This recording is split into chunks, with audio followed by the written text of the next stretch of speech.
All right, everyone. Good morning. Forgot to take videos this morning while I was running, but I did get 4 miles in today. It was freezing cold, rain. Kind of switched back and forth between rain, sleet, and hail, which was fun. Not really. I'm just kidding there. But got 4 mile run in this morning, and got all my reading done. This storm is supposed to be another ice storm, so we are kind of hanging out, trying to get as much done as we can. In case we lose power, we want to make sure all the laundry's done, dishes are caught up, stuff like that. But I will keep you guys informed as this progresses. But today, the Science of Success, small chapter, and it was actually kind of an excerpt from a writing from someone else about Napoleon Hill, and kind of quoting Napoleon Hill.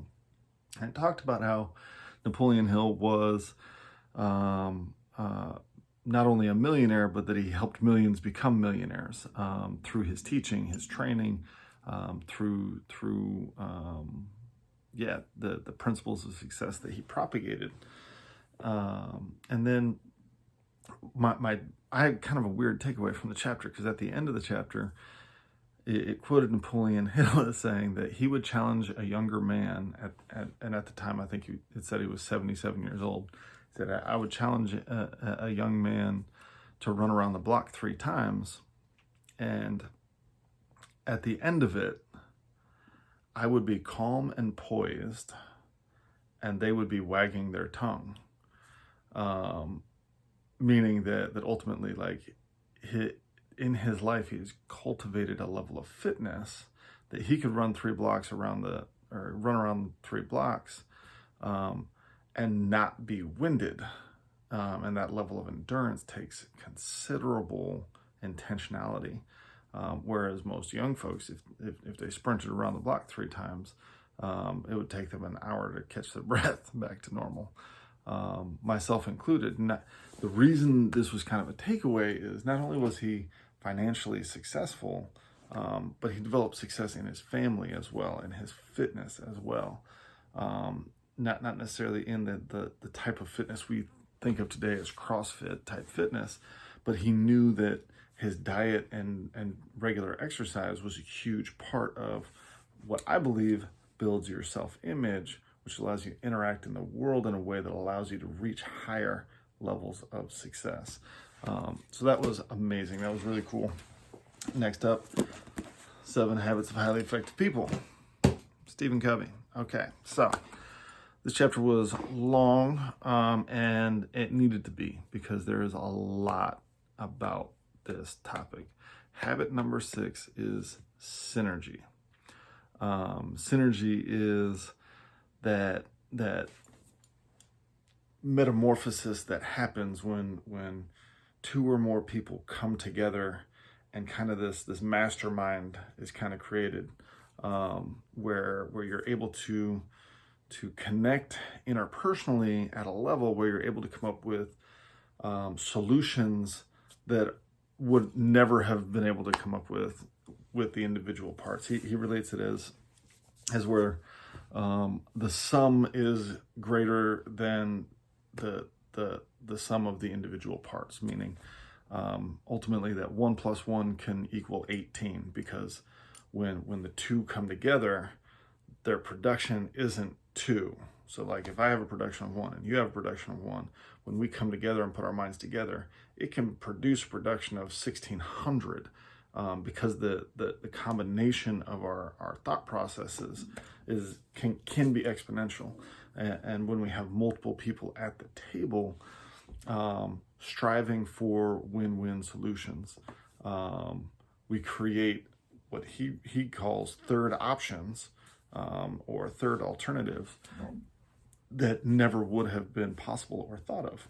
He used an analogy of a husband and wife picking their vacation, and if they didn't have synergy, it could drive a wedge in their marriage, because he wants to go fishing with the boys because they've been planning this fishing trip all year.